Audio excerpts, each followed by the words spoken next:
आप देख रहे हैं गदर न्यूज। झारखंड के धनबाद जिला में अपराध नियंत्रण और आधुनिक पुलिसिंग को मजबूत बनाने के उद्देश्य से सिटी हॉक्स नामक विशेष पेट्रोलिंग दस्ते की शुरुआत की गई है।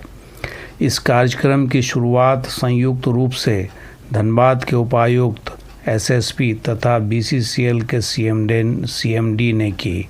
इस अवसर पर धनबाद उपायुक्त ने कहा कि सिटी हॉक्स शहर में ट्रैफिक जाम, छेड़खानी, झपटमारी तथा चोरी जैसी घटनाओं में त्वरित कार्रवाई सुनिश्चित करेगी। इसके साथ ही एसएसपी ने भी इसके अनेकों लाभ गिनाए। और बहुत जल्द आपको एक बढ़िया ट्रैफिक की व्यवस्था दिखेगी। हालांकि एक लॉन्ग टर्म प्रोजेक्ट है तो थोड़ा वक्त लगेगा, बट हम लोग प्रयासरत हैं और बहुत जल्द एक बढ़िया व्यवस्था देखने को मिलेगी। थोड़ा समय उसमें लगेगा, लेकिन हम लोग पूरा प्रयासरत हैं कि सेंट्रलाइज्ड कंट्रोल रूम से ही हर चौक चौराहा को देखने का और कम्युनिकेट करने का कोशिश हम लोग करेंगे, जिससे कि सेंट्रलाइज्ड कंट्रोल रूम से ही पुलिस की प्रेजेंस के बाद एक पैरेलल मैकेनिज्म, जिसमें कंट्रोल रूम से ही हम लोग किसी भी यहाँ के आवाम से बात कर सकें, किसी भी तरह की अनऑथराइज्ड पार्किंग, अनऑथराइज्ड शॉप्स, इनको एक मैसेज दे सकें कि वो गलत कर रहे हैं, ताकि वो वहीं पर रुक जाए। और जो जाम की समस्या है शहर की और जो लॉ एंड ऑर्डर की समस्या है धनबाद की, उसमें काफ़ी हद तक हमें झारखंड में विपक्ष के नेता तथा झारखंड भाजपा के वरीय नेता श्री बाबूलाल मरांडी ने वर्तमान झारखंड सरकार को आज बालू को लेकर घेरा। उनका कहना था कि जब तक बालू घाटों की नीलामी नहीं होती है तब तक जनता को बालू मुफ्त में दी जाए। कहा है कि जब तक आप नीलाम बालू घाटों की नहीं करते हैं तो बालू को आप फ्री कर दीजिए। अगर आप बालू फ्री नहीं करेंगे तो कहां से लोग अपना घर द्वार बनाएंगे? कैसे लोग प्रधानमंत्री आवास बनाएंगे? कैसे लोग आवास बनाएंगे? एक तो लोग बोलता है जो घर बनता है, कभी कोई बता रहा था 25,000 रुपये से वो कमीशन में ले लेते हैं लोग, और वो भी रात ही चला जाता है। तो अगर 25,000 रुपया लेते हैं, बालू भी महंगी कर देगा, तो फिर कैसे घर बनेगा? और इसलिए नहीं, थाना वाला बालू की गाड़ी पकड़ते हैं तो आप सभी ट्रैक्टर लेकर के, पैसे लेकर के थाना ही पहुंच जाइए और दरोगा से ही मांगिए कि हमको बालू आप पैसा से ही दीजिए। लेकिन अगर आप पैसा से, पूर्व मुख्यमंत्री श्री चंपई सोरेन के नेतृत्व में आज सरायकेला खरसावां में राज्य सरकार की विफलताओं के खिलाफ जन आक्रोश रैली तथा विरोध प्रदर्शन किया। उन्होंने वर्तमान सरकार को जन विरोधी सरकार बताया तथा उनकी कड़ी आलोचना की। उनका विफलता को दर्शाया, हर चीज में भी, लॉ एंड ऑर्डर में भी।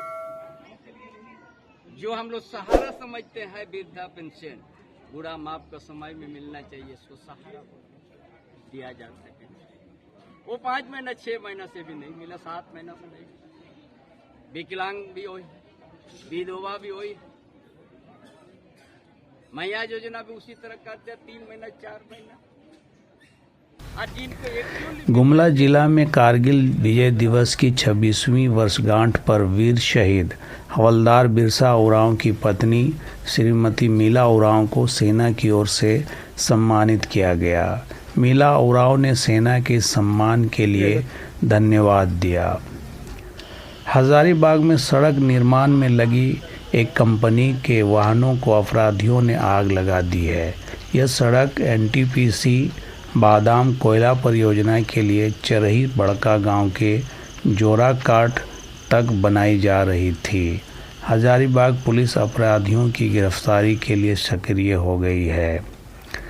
झारखंड विधानसभा के अध्यक्ष श्री रविंद्र नाथ महतो जी ने जामताड़ा के फतेहपुर प्रखंड अंतर्गत चौकुंडा गांव में एकलव्य मॉडल आवासीय विद्यालय का उद्घाटन किया। इस अवसर पर श्री महतो ने कहा कि ग्रामीण क्षेत्र के गरीब बच्चों को शिक्षा से जोड़ने में ये विद्यालय सफल साबित होगा। आपसे आग्रह है कि मेरे इस चैनल को लाइक करें, सब्सक्राइब करें और ज़्यादा से ज़्यादा शेयर करें। धन्यवाद। का पठन पाठन का जो पैटर्न है, हमारे डीसी साहब जैसे बोल रहे थे, अंग्रेजी मीडियम का शिक्षा है, सीबीएसई पैटर्न का पढ़ाई है। इन तमाम विषयों को जानने के बाद यहाँ के गार्जियन, अभिभावक के अंदर में एक ललक पैदा होता था कि मेरा भी बेटा बेटी एक विद्यालय में अध्ययन करें, लेकिन सुविधा नहीं था। जब मैं इन विषय का संज्ञान उन लोगों से लिया तो मेरे मन में ये बात आया कि भाई हमारा क्षेत्र में भी एक एकलव्य विद्यालय के लिए प्रचेष्टा किया जाए, और मैंने प्रचेष्टा किया और आज फतेहपुर प्रखंड के अंदर में ये एकलव्य विद्यालय स्थापित हुआ।